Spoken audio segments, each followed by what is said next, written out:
bahasa dan sastra. Saya sedikit bercerita, mohon maaf, bahwa ketika saya di SMA, dulu di SMA Satu Kendal, saya lulus 2005 itu, sebenarnya saya hari pertama penjurusan kelas 3 SMA itu saya masuk jurusan bahasa. Cuma karena ternyata kebijakan baru dari kepala sekolah yang baru itu, yang dulunya 1 bahasa, terus kemudian IPA-nya 4, IPS-nya 4. Tapi kebijakan dirubah, IPA-nya menjadi 5, IPS menjadi 3, bahasa menjadi 1. Akhirnya banyak yang awalnya teman-teman di bahasa, termasuk saya ini, eksodus. Kalau di SMA 1 Kendal itu diperbolehkan seminggu awal untuk adaptasi. Tapi dengan klasifikasi, kalau dari IPA boleh downgrade bahasanya ke IPS maupun bahasa. Padahal sebenarnya kadang kualitas keilmuan teman-teman yang di IPS maupun di bahasa ini kadang lebih tinggi daripada yang IPA, karena orang masih stereotipnya itu IPA itu anak uangnya pintar-pintar gitu. Jujur waktu itu saya tidak tertarik masuk IPA. Karena apa? Mohon maaf dengan segala hormat tanpa meremehkan salah satu mata kuliah gitu. Saya tidak begitu minat dan tidak begitu bakat dengan matematika. Kalau lihat angka itu udah pusing ya, luas. Tapi nanti angka sini kalau gambar Soekarno-Hatta paham. Nah, akhirnya saya dan teman-teman waktu itu ke bahasa, yang di situ ada sastra, menarik ini sastra bahasa. Dan memang bahasa Indonesia dan sastra itu masuk di kurikulum waktu itu, di pesantren juga ada. Cuma singkat cerita akhirnya karena 1 bahasa itu temannya sedikit, akhirnya saya pindah ke IPS ya, ke tanpa dan santai biar bisa main bola kan. Kalau anak ngomong olahraga ya bingung nih bal-balan gitu. Nah di pesantren ini ada, terlepas pakai bahasa Indonesia atau bahasa Arab ataupun pakai, kalau di Madura bahasa Madura ya, di Jawa pun ada sastra Jawa. Kalau jenengan mengatakan tadi bisa tidak ini menjadi mata kuliah, sekarang itu ada namanya kurikulum merdeka. Kurikulum merdeka ini setiap lembaga diperbolehkan untuk menyusun kurikulumnya sendiri-sendiri. Ya, sekolah modern, kurikulum merdeka, yang merdeka belajar ini akan tetapi memang disesuaikan dengan kondisi dan kebutuhan di lembaga tersebut atau kondisi di daerah masing-masing. Nah ini presidennya kan juga diperlukan di sekolah, kan juga tahu kurikulum merdeka nanti bisa dirumuskan bagaimana gitu. Kebetulan sama-sama murid sekolah, jadi paham ini kurikulum merdeka. Nah tergantung bagi teman-teman tadi, yang paling penting untuk belajar sastra ini paham dulu. Tadi saya di awal mengatakan balaghah atau sastra yang ada di Quran ini kan levelnya berbeda dengan sastra yang dipahami manusia. Makanya tujuan santri belajar ilmu balaghah salah satunya tadi di awal saya sampaikan untuk memahami kitab suci. Karena berbeda sekali sastranya Quran dengan sastra yang lain. Ini yang membedakan Quran dengan kitab-kitab yang lain di kalangan manusia. Dan jangan sampai nahwu sorofnya belum paham sudah belajar balaghah dulu. Jadi jangan khawatir teman-teman, sastra ini pendidikan yang kalau dari Profesor mengatakan memang menarik sekali. Ada beberapa klasifikasi tentang sastra, terus kemudian sastra dan sastra ini memang seperti itu. Jadi untuk teman-teman yang memang ada kecenderungan di sastra ini sangat saya support sekali dan saya senang sekali. Dan bahkan di nadon Alfiyah atau di nadon apapun itu banyak sekali sastra-sastra yang sebenarnya dimasukkan di dalam situ. Dan sebenarnya lagi santri-santri itu sangat sastrawan dan sangat seniman. Cuma kadang mereka tidak menonjolkan sisinya itu karena ya namanya orang belajar di pesantren pasti belajar fikih, bla dan sebagainya.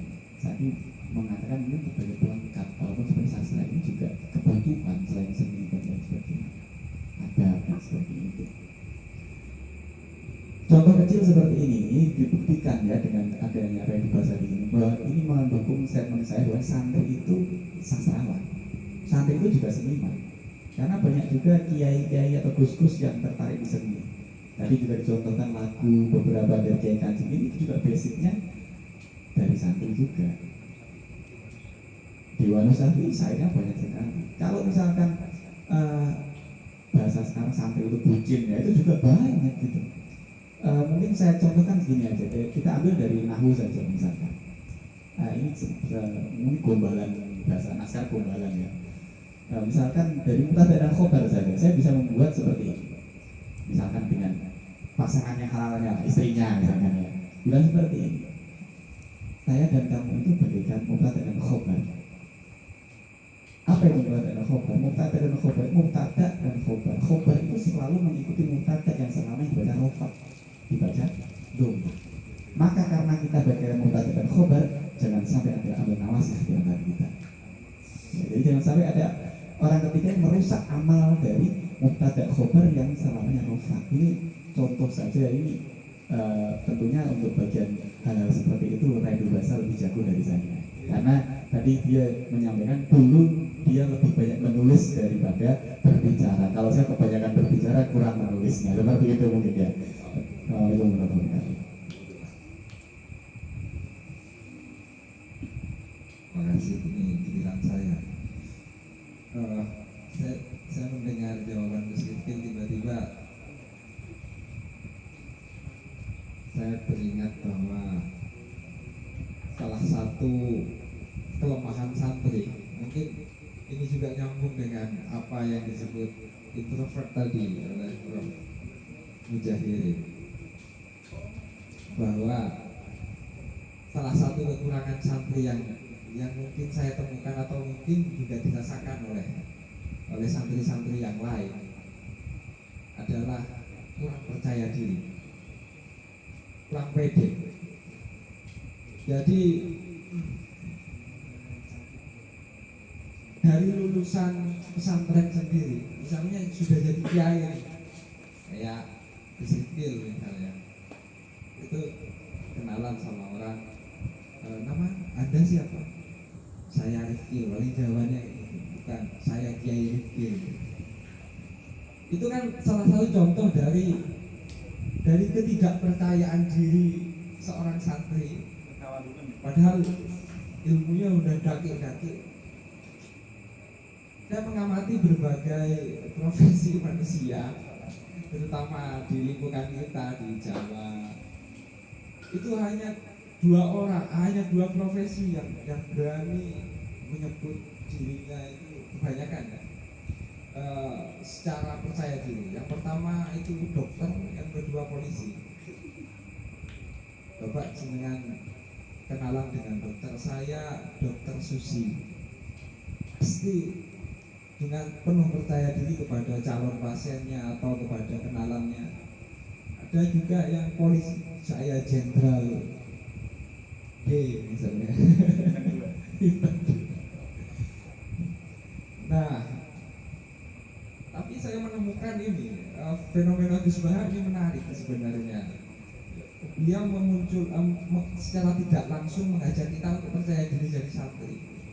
Kadang saya ini kiai gitu kan, di berbagai kesempatan dengan PD-nya beliau itu saya kiai, saya ulama dan lain semacamnya. Itu bentuk dari rasa baru menjadi santri. Saya kira memang perlu diupdate ini mental kita sebagai santri supaya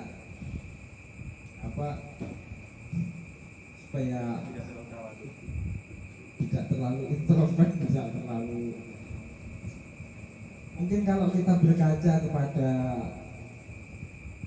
Ihya Ulumuddin, itu kan ada kitab mulhidnya, ada kitab yang mendampingi 4 jilid kitab Ihya Ulumuddin. Itu satu jilid bab Al-Mulhid itu, Ihya Ulumuddin itu dari A sampai Z menceritakan kelebihan-kelebihan Al-Ghazali dan karyanya.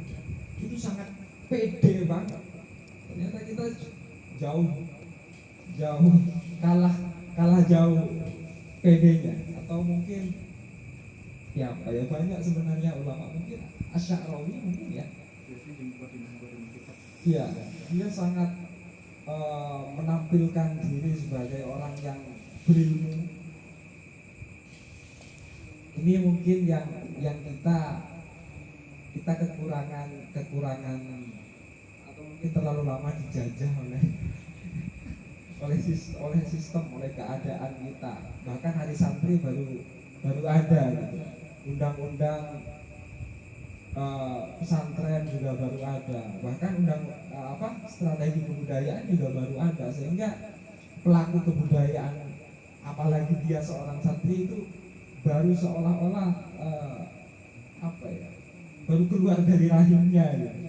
Masih bayi, masih belajar netek dan lain semacamnya. Nah, itu sekedar motivasi atau pengetahuan. Lihatlah curcol. Baik, saya akan coba menjawab pertanyaan Mas Lulu. Apa kira-kira yang ingin dicapai dari wacana sastra pesantren? Memang pertama-tama mungkin atas kesadaran bahwa hari ini pesantren dan masyarakat pesantren memiliki ruang yang lebih luas daripada waktu-waktu sebelumnya. Apalagi momentum Hari Santri Nasional itu sangat memberikan pengaruh besar terhadap sepak terjang gerakan dari pesantren itu sendiri. Ini kalau saya lihat dari dalam, karena saya orang dalam, orang pesantren itu maksudnya, pondok dan ngaji di pesantren. Kemudian wacana sastra pesantren dari dulu sampai sekarang, kalau saya melacak itu terjadi sebuah polemik itu sejak era-era 90-an, terutama ketika diskusi Elkis itu rutin dulu di Jogja dan mewacanakan sastra pesantren. Itu terjadi polemik cukup alot tampaknya. Apalagi kemudian ada penerbitan buku-buku dari Elkis itu yang dilabeli dengan sastra pesantren. Mungkin hingga hari ini ada novel karya santri kayak yang meledak tahun 2 tahun yang lalu itu, kayak Hati Suhita. Itu buku indie yang ditulis oleh seorang santri perempuan. Dalam kurun 1-2 tahun penjualannya meledak, bisa mencapai, padahal dijual sendiri, bukan penerbit mayor atau penerbit besar gitu ya. Itu bisa sampai 100.000 eksemplar, dan mungkin itu buku indie pertama ya yang difilmkan. Itu juga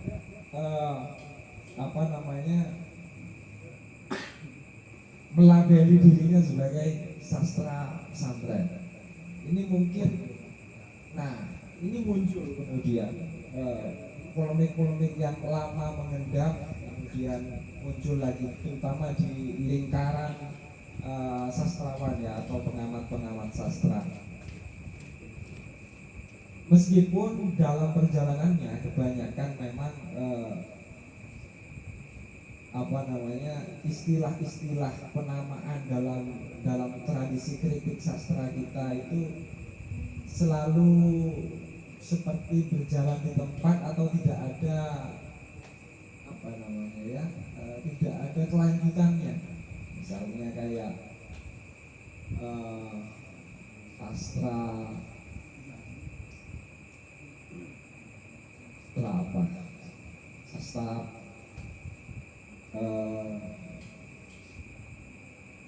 kayak polemik sastrawangi misalnya kayak dulu, atau polemik yang lain. Biasanya hanya macet-macet di medsos dan tidak ada kelanjutannya. Nah, oleh karena itu kami rasa sastra pesantren ini memang butuh promotor. Yang pertama itu tentu saja promotornya tidak lain yang harus betul-betul memiliki ini karena memang santri itu juga butuh kepentingan bagaimana mereka juga mampu terwadahi dalam berkreativitas gitu. Selama ini kan karya-karya santri itu tidak terpublikasi dengan baik, tidak termasyarakatkan dengan baik. Kiainya mengarang kumpulan syair yang ngaji yang tahu hanya keluarganya saja, bahkan santrinya saja nggak tahu. Oleh karena itu kami menyadari banyak hal. Salah satunya bagaimana ada pusat pendokumentasian, ada cita-cita kita, bukan hanya cita-cita saya dan teman-teman yang hari sering mengadakan program kayak Muktamar Sastra, Simposium Sastra, pesantren. Bukan hanya itu, tapi kebutuhan kita semua. Paling enggak mungkin target pertama kita bisa mengadakan ada pusat dokumentasi sastra pesantren ya. Bisa mengumpulkan karya A sampai Z dari dahulu sampai kini gitu. Sehingga kritikus tidak kebingungan nanti untuk menelaah itu atau mencari, jangan-jangan sastra pesantren itu hanya sebuah nama tapi karya-karyanya nggak ada. Paling tidak nanti ada sebuah pusat dokumentasi sastra pesantren mulai dari zaman dulu sampai sekarang dan bisa ditelaah dan ada buktinya gitu. Itu yang pertama, angan-angan seorang penggerak yang begitu. Memang gerakan, memang sastra pesantren ini juga harus ada penggeraknya, kalau tidak ada yang keep in touch gitu akan selesai begitu saja. Undang-undang pesantren hanya mubeng-mubeng gitu, nggak ada kalau bisa nanti ya sastra pesantren bisa menyentuh ke tahap itu gitu, sehingga ada perubahan yang bisa dirasakan betul terhadap kebudayaan pesantren. Karena memang selama ini orang-orang pesantren kayaknya lebih getol 5 tahunan itu daripada bagaimana memikirkan persoalan karakter kebangsaan kita, karakter santri kita, dan itu hanya bisa dilakukan oleh gerakan kebudayaan, gerakan adab dengan semangat literasi dan lain semacamnya. Sebenarnya banyak sekali goalnya, terutama seperti yang disebutkan Mas Lulu tadi, bagaimana sastra pesantren ini di masa depan mungkin menjadi sebuah ilmu. Sastra pesantren sendiri kan ada dua nilai sebenarnya, nilai sastra dan nilai pesantren. Bukan tidak mungkin, labuddah untuk menjadi sebuah ilmu tersendiri. Lawang Al-Ghazali saja bisa mengkombinasikan nilai fikih dengan nilai tasawuf menjadi sebuah ilmu yang berbeda dari tasawuf dan fikih, tapi menjadi ilmu tersendiri. Nah, dari dua nilai itu kan bisa menjadi sebuah ilmu dan tinggal Mas Lulu aja nanti buka jurusan sastra pesantren atau peminatan lah pada mula-mulanya gitu. Dan saya kira itu hal yang tidak mustahil di masa depan. Kita akan menghadapi berbagai hal di masa depan dan wallahu a'lam ya. Manusia hanya bisa berusaha dan berdoa semoga bisa masuk surga lewat sastra pesantren. Saya muda aja cita-citanya. Saya pernah cerita sama Kang Ulu bahwa saya pengen masuk surga karena sastra aja. Jadi kalau malaikat nanti nanya, ya Allah ini orang, misalnya malaikatnya nuding ke saya, ini orang senilai ini mau masuk neraka mau masuk surga ya. Saya hanya berimajinasi begitu. Oh itu jelas masuk surga itu. Lawang bagian dari penggerak sastra pesantren. Ya wes masuk surga sana. Pas di depan surga ketemu sama Gus Dur, orang pertama yang nulis esai apa? Esai kesusastraan dalam tradisi pesantren, dalam kebudayaan pesantren. Dan ternyata tidak ada di barisan saya, ada di barisan orang-orang ikhlas. Gus, kok jenengan ada di barisan orang ikhlas? Gus Dur menjawab, iya, saya kan ikhlas setelah diturunkan jadi presiden. Saya noleh ke kiri melihat Al-Ghazali. Ternyata Al-Ghazali ada di barisan para pecinta binatang. Di depan ada Abu Hurairah, dan di barisan belakangnya ada Al-Ghazali. Ternyata masuk surga karena menolong binatang atau mencintai binatang. Itu aja sih, pengen masuk surga aja. Itu aja ya jawabannya. Assalamualaikum. Ya, terima kasih. Saya melanjutkan saja begini. Ini hasil penelitian ya. Jadi sastra pesantren umumnya dipengaruhi oleh sastra Arab. Kenapa begitu? Karena hampir semua kitab-kitab yang diajarkan itu berbahasa Arab dan berasal dari Arab atau Timur Tengah dan macam-macam. Lalu tipenya apa aja? Kalau dalam sastra Arab itu terbagi menjadi dua. An-Nashr, yaitu prosa atau prosais, dan syair. Yang prosa itu isinya banyak. Satu, Qisasul Anbiya misalnya, itu juga sudah dibahasa Indonesiakan. Lalu Amsal, peribahasa. Lalu Al-Hikam, kata-kata mutiara. Lalu Tarikh, sejarah. Lalu Sirah, manaqib, ahas, karya ilmiah. Itu masuk dalam karya prosais. Yang kedua syair, ada syair Risdani, syair Ratsal, Fahri, dan seterusnya. Ini udah berapa dapat sudah ada sebenarnya. Nah, kalau di Indonesia, di Nusantara misalnya, itu dimulai dari misalnya era Wali Songo di Pulau Jawa. Ya, jadi para wali di Jawa itu juga mereka para penyair juga, budayawan juga. Nanti kita lihatkan contohnya. Lalu yang kedua era Melayu klasik di Sumatera. Dan yang ketiga era pramodern terutama di Jawa yang ditandai dengan kemunculan sastrawan seperti Ronggo Wasikon dan Haji Hasan Mustafa. Contoh pada era Wali Songo misalnya ditandai oleh sejumlah karya sastra Islam yang berbentuk tembang. Misalnya Sunan Kalijogo mengubah Dandang Ulo yang dulunya agak Hinduistik menjadi Islamistik. Sunan Giri mengubah Pucung dan Asmarodono.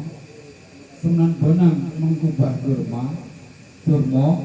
Sunan Kudus menulis Mas Kumambang dan Wicil. Sunan Muria menulis Tembang Sinop dan Kinanti. Jadi para mubalik zaman dulu itu mereka penyair, karena itu mereka bisa membawakan Islam di Indonesia quote and quote tanpa kekerasan yang berarti, karena sentuhannya sentuhan sastra itu. Nah, kalau di kemudian Anda mengenal kalau di Sumatera itu ada Hamzah Al-Mansuri, Samsudin Sumatrani, dan seterusnya. Itu karyanya banyak sastranya juga. Sementara itu juga ada sastra Pikuan. Ya, jadi yang Arab murni lalu ditulis dalam bahasa Nusantara, ditulis huruf Arab tapi bahasanya bahasa Nusantara. Dan kiai-kiai lokal itu biasanya menulis syair-syair yang kemudian sesuai dengan lingkungannya. Dan sampai hari ini di kampung-kampung itu dipopulerkan lewat itu gendang, sholawatan dan seterusnya saat-saat sholat 5 waktu itu, sambil menunggu Nah, puji-pujian saat menunggu imamnya datang, itu syair-syair itu didendangkan. Nah, ini di karangan akademik juga sebenarnya sudah jadi bahan penelitian, termasuk dari kalau Anda masih ingat kuliah filologi.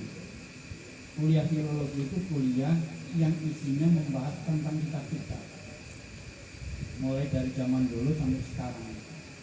Bahkan banyak alat sastra yang agak-agak santri yang lebih memilih filologi itu biasanya mengkaji tentang karya-karya Arakia lokal. Cuma pertanyaannya atau persoalannya adalah hampir isi dari karya sastra pesantren itu tekanannya pada konsep moral yang sangat putih. Sampai begininya artinya orang-orang pesantren itu sangat hati-hati. Karena terlalu hati-hati maka kalau muncul dalam kaidah orang Indo itu kan Darul Mawasid Muqaddamun ala Jalbil Masoleh, itu bagi orang Indo diartikan luwih api ora usah dilakoni nalika dilakoni, ya itu senajan api kami ada persoalan. Nah, ini berlawanan dengan konsep modern. Jadi tinggalkan hal yang tidak berguna daripada pikiranmu boleh Singapura. Ini berlawanan dengan konsep dalam hidup modern, yaitu gagal adalah salah satu syarat untuk menjadi sukses misalnya. Nah, akibat dari itu maka di kalangan, nanti saya kalau salah dikoreksi, di kalangan pesantren salafiyah itu yang diajarkan itu terlalu hati-hati. Hati-hati itu baik, tapi kalau terlalu hati-hati jadi jumud. Daripada dilakukan nanti di tengah jalan ada persoalan, lebih baik enggak. Padahal setiap kesulitan selalu ada jalan terang. Nah, di situ ada konsep the winner and the loser. Orang yang kalah biasanya menghindar dari kesulitan, tapi pemenang adalah setiap kesulitan selalu ada jalan keluar. Nah, pertanyaan yang ke depan tentu saja bagaimana sastra pesantren itu membawa kepada peradaban yang lebih tinggi, yang lebih kompetitif. Contoh yang kompetitif itu kalau kita belajar dari agama misalnya, agama tapi bukan agama Islam, dari agama Protestan Calvinis, Max Weber di Jerman itu Kijar Kauman maksudnya. Ya, Max Weber itu meneliti tentang orang-orang Kristen Protestan. Pertanyaannya begini, kok kamu hebat? Kamu agamamu apa tuh? Oh, saya Protestan. Protestan madhab apa? Saya Calvinis. Hampir orang-orang hebat bicaranya saya adalah orang Calvinis. Ya.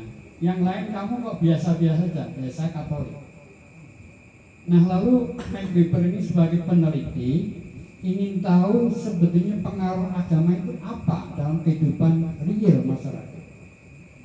Ternyata sangat kuat agama itu, terutama di Calvinis. Kenapa? Karena di Calvinis itu ada satu ajaran yang menjadi kaidah syar'i kalau dalam bahasa Islam. Anda itu meskipun tiap minggu ke gereja tidak otomatis menjadi calon penghuni surga.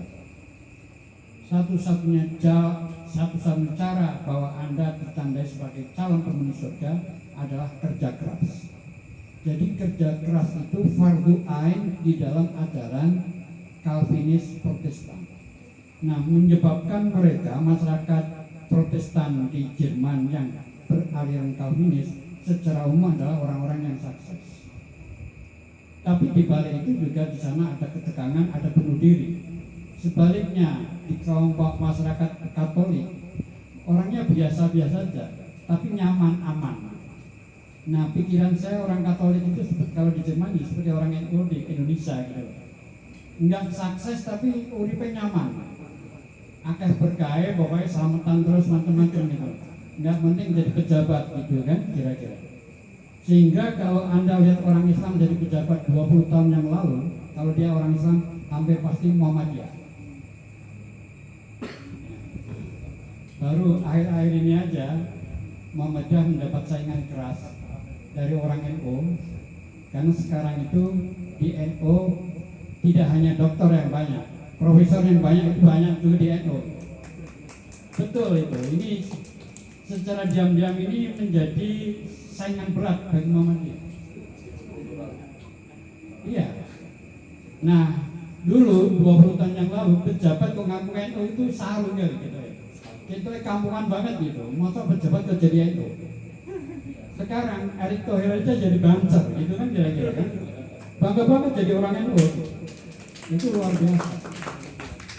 Nah, ini tinggal persoalan seriusnya adalah bagaimanakah paham keislaman ala pesantren itu ditingkatkan ke dalam paham yang lebih bersifat adaptif dan kompetitif. Ini yang jadi artinya moral itu juga harus dibaca ulang. Moral yang seperti apa dalam kondisi apa. Contoh yang paling sederhana ya omongan Ibah misalnya. Dulu kalau ada kiai dekat sama pejabat itu jelek banget. Tapi Bahak dengan logikanya bisa membalik. Mendingan pejabat itu didekati kiai daripada didekati preman. Kan asik itu kan. Setidaknya kalau pejabat dekat dengan kiai, mau berbuat yang sembarangan itu rada ewo. Itu karena pendamainya adalah orang-orang yang mengerti gitu. Nah, inilah mestinya orientasi dari konsep Islam ala santri ini juga harus meluas, sehingga kalau santri itu orangnya jujur, rendah hati, itu hanya gara-gara karena mereka sak godaan ya podo-podo desone, podo macamnya gitu kan. Tapi kalau mahasiswa kan tidak begitu. Dia dalam satu asrama harus berbeda-beda dengan fakultas yang berbeda-beda juga. Tapi kalau santri biasanya ya nasibnya sama banget. Muhalif tapi podo-podo nasibnya podo gitu. Jadi kalau ada santri yang hebat biasanya kalau bahasa sosialnya karena abnormal. Abnormal itu bukan berarti sakit jiwa, bukan. Tapi orang yang sudah meloncat dari tradisi yang berkembang di pesantren. Dan orang-orang hebat adalah orang-orang yang abnormal. Kalau yang biasa saja normal, kalau bagi saya jadi penjahit. Penjahit itu orang yang tidak pernah keluar dari pola yang sudah ada. Tapi desainer adalah orang yang berani keluar dari pola yang ada. Nah, bagaimana kiai santri itu adalah desainer, bukan penjahit. Ini pertanyaan besarnya untuk panjenengan. Matur nuwun. Oke, tepuk tangan buat kita semua.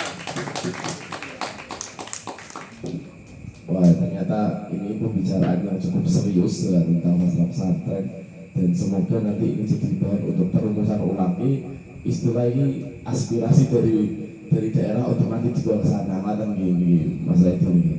Nah, sebelum ditutup oleh lagu nyanyian, ini Pak Pres mau ada kenang-kenangan dari Presiden PSK kepada narasumber. Ada yang nanya enggak teman-teman? Kalau nggak ada langsung ini buat dia penyerahan kenang-kenangan aja. Pak Pres sudah kenang-kenangan sudah. Nah, oke, maksudnya disiapin. Itu aja teman-teman. Semoga nanti pembicaraan mengenai sastra pesantren jadi salah satu diskursus yang sangat luas, tidak hanya di Jawa Timur, yang hanya di Jawa Tengah, tapi di seluruh Indonesia, sehingga sastra pesantren yang harapannya sebagai satu disiplin ilmu, disiplin ilmu bisa tercapai dan bisa masuk surga tadi. Tapi tadi kata Prof, kalau misalnya mau masuk surga harus kerja keras. Bukan kata dari dalam ajaran Protestan kaum Calvinis gitu kan. Tapi masalah itu kerja keras karena penggerak ya. Nggak penggerak mesti kerja keras. Ya semuanya jadi nanti masuk ke surga bareng-bareng jalur penggerak gitu ya, penggerak sastra pesantren. Amin. Itu saja teman-teman. apa yang jadi pembahasan malam ini, semoga ke depan di Kaliwungu, di Kendal, di Jawa Tengah juga punya giliat yang sama mengenai sastra pesantren. Terima kasih. Wassalamualaikum warahmatullahi wabarakatuh. Oke, kamu persiapan untuk nyanyi-nyanyi ya Pak Pres? Oke, monggo Pak Pres penyerahan kenang-kenangan. Masih muter-muter. Tanggal 2-nya masih di sini ya? Tanggal 1 sudah di Tanggal 2 mau bareng saya enggak apa-apa. Oh, bentar. Nanti ketemunya di sana aja. Saya panitia. Oh gitu ya.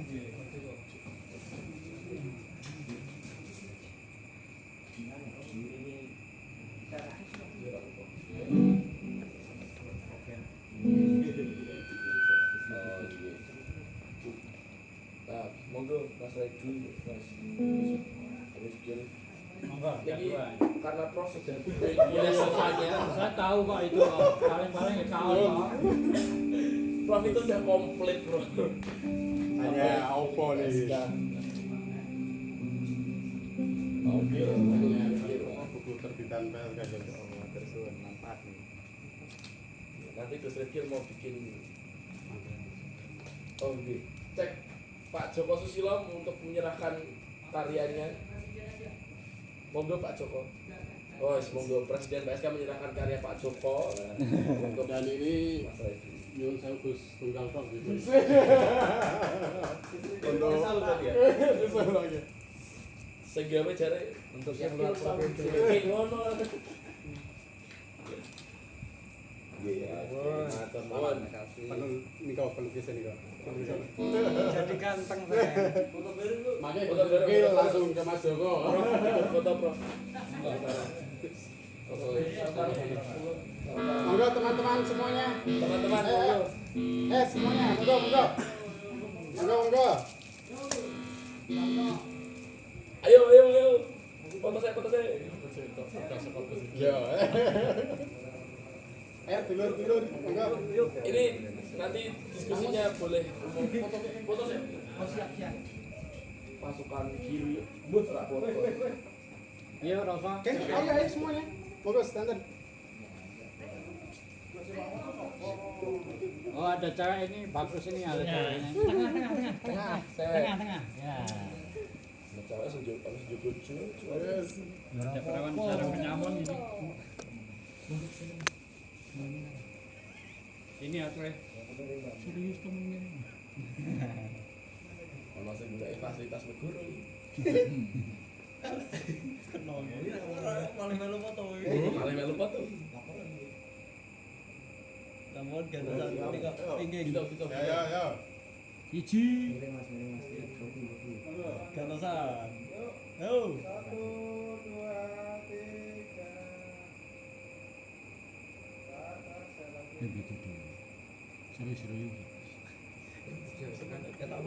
Ojo. Oh, ngepet.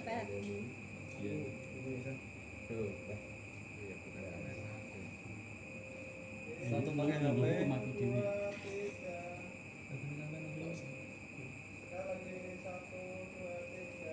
Oke. Oke. Lagi juga lagi. Siap Pak. Awas dirimu awas jelas. Gaya bebas.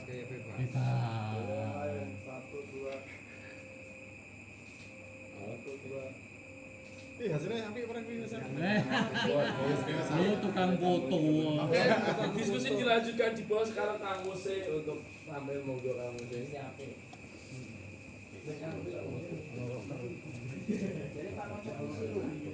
Saya akan